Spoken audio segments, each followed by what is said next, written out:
Hi, my name is Dave Eckerts. It's our latest creation. It's a 58 Corvette called 58 Revival.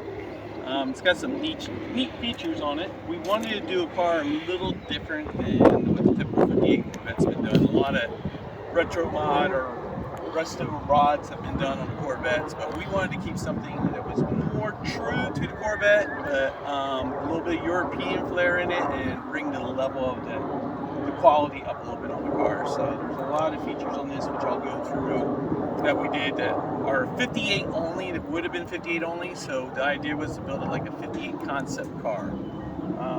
I guess we'll start off on the back here. On the back here, 58 was the only year that had spears. So what we did on this car, we changed it up. We machined spears that would match better with the custom bumpers that we made. So the bumpers may look stock, but they're all changed. They never were Frenched into the body, so we modified the body and built one-off bumpers that actually insert into the body. Originally, 58 Corvettes and the C1 Corvettes, a lot of them had the bumpers in the front that kind of were halfway molded into the body, but they never did anything on the back. The back, if you were to look at a stock one, they just were kind of just thrown on the body and hanging out there. The other unique thing we did too, we recessed the license plate in the back. So it's all recessed. We made a spot for it. They had a bracket that just bolted on here originally. And the exhaust.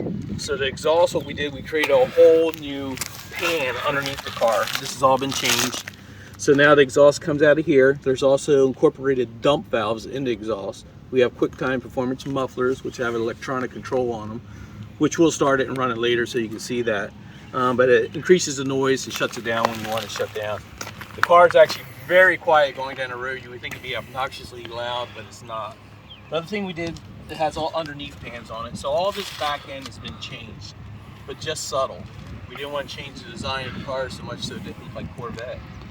We just wanted to do something different. Another thing we did too, if you look at the emblems, these emblems all are backlit now, so they light up. This one particular one lights up red to match the tail lights at night. I'll show you some video of that too when we get into the dark, but just one of the features we have on the car. The car does have belly pans underneath it, so most of the car is belly panned. We'll add some shots in there of the underside of the car when it was on the lift, so you can see that. The other unique feature we did, we wanted to do something really different here. So what we did, the car's tub, so we can't run a convertible top on it, so we decided to run a hard top. But we said, why don't we extend the interior and have a package tray and have a storage compartment in it. So when the top's on, you can use it, when the top's off, you can use it. The other thing we did, we wanted to run the red leather and inlay it into the body, so like it came that way from the factory. When the top's on, it looks really cool. It looks like a regular package tray in there. And it just gives it a feeling of the interior being larger and longer. This is also remote, so we do have a storage compartment underneath, so it's power.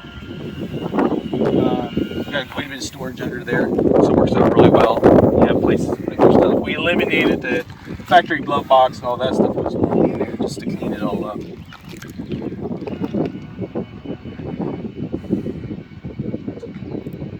This does have a high-end stereo system in it. It's all covered with cloth. You can see some of the speakers up there. It has 10-inch woofers behind the seat. It has some speakers right directly behind your driver and passenger too. We wanted to hide it. We didn't want that to be the highlight of the car, but it does. It sounds very good. The other neat feature we did on the interior is the seats are stock frames, but we got rid of all the springs, built our own foam, and did all of that in the seats. So they're way more comfortable, way more stable, way better feel. Again, trying to keep it look like it could have came with the Corvette in 58. We didn't want to change the styling so much that it wouldn't look like a 58 Corvette. The other thing we wanted to do, we wanted the seat floating in there. So that's the reason why we did the two-tone and made the seats a little different. Just so they kind of lay back in there, gives you a little more leg room, scoots it back, changes it up. The other thing we did was sill panels. So we built these custom sill panels because the Corvette just had just a little stainless piece here, and it just, this area was kind of an ugly area on the Corvette. It's never finished off very well, so we wanted to do an overlay on that to clean that all up. Door panels, we did simple things like, these are originally reflectors. We made them red lights now so they light up. We also have puddle lights under the door. The door is stock trim, all hand-built panels that are all obviously covered in leather, and now the Alcantara also on them. So just to give it a little different look. Again, trying to bring it a little more high end on it. The center console has been changed up, but if you look at it, it looks very familiar to the stock center console. What we did is made it wider, put the touchscreen in there, did the aircraft AC vents in it, and just made it look like it could have came that way. Same way with the AC vents over here. We kind of did all under dash, cleaned everything up, made it look more like a finished car would be of this day and age instead of what it would look like in 1958. So that's what we did there. Other neat feature is the steering wheel. So the steering wheel, you notice, is wrapped in leather on one side, Aquapar on the other. It does have the Corvette logo and stuff on the center cap. Again, we're trying to keep it look like an OEM car would have came that way.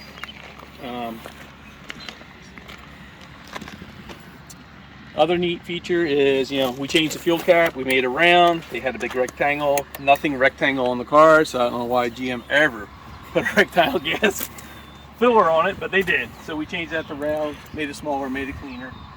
Same way with the wheels. The wheels, if you look at them, they got the knockoffs. These are replicas of the factory hubcap would be. We did a Corvette center cap in it. Again, so it looks a little bit like an OEM car would. If you look at it, it has also closeout panels, all closing out all the underside. Same way with the inner fenders too. Front fenders all have inner fenders, all inside, all aluminum panels, so it closes everything out, just so everything's clean and neat up there.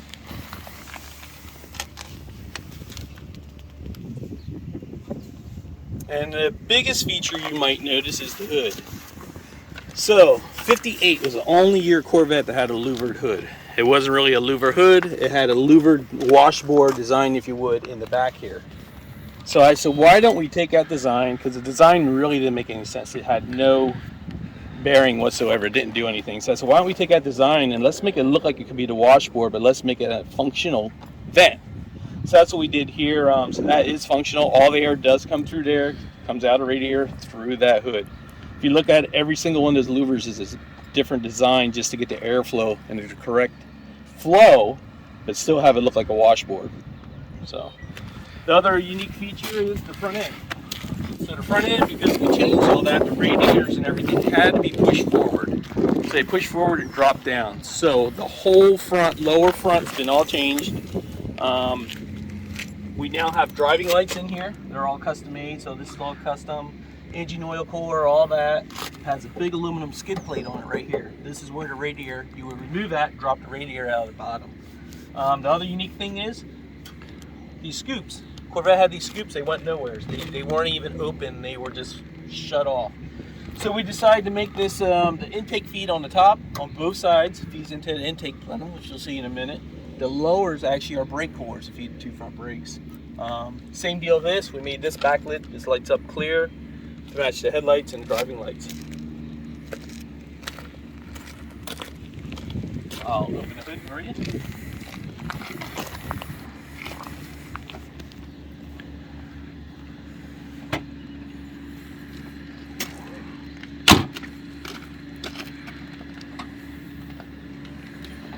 So you can see this is drastically changed. So what we have here is a 7-liter built by Mass Motorsport. Produces around 720 horsepower, naturally aspirated. It has cross draft injection on it.